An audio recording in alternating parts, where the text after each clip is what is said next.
সবাই, আমি এমন একটা জায়গায় রয়েছি, কারণ আমি কাল থেকে কোনো ভিডিও দিতে পারিনি এই কারণে যে এগুলো সব আর্মিদের এরিয়া।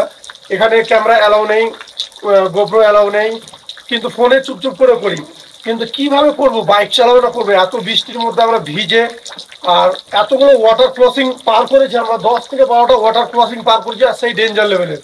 আর সেই লেভেল পার করে এসে রাত্রেবেলা এত ঝড়, মাথা ব্যথা, তো বলতে পারবো না। ইয়াংথাম ভ্যালিতে আমি এসছি, আর লাইফের ফার্স্ট, হয়তো কেউ এরকম বরফ দেখেনি ইয়াংথামে, আমি তোমাদের দেখাই। আর এই টাইমে যে স্নোফল হবে সেটা কারো আইডিয়া নেই বা ধারণা নেই। তো দেখো দৃশ্যটা কেমন লাগছে বলো, পুরো একদম পাগল করা দৃশ্য।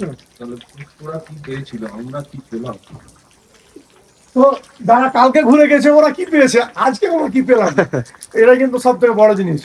রাত্রিবেলা আমাদের লোক বলছে কোথায় যাচ্ছ, তোমার পাগালে কে কাহা যা রে, মানে এরকম করে বলছে আর কি। অনেক গাল দিয়েছে কিন্তু রাস্তায় লোক, তবু আমরা এসেছি অনেক কষ্ট করে।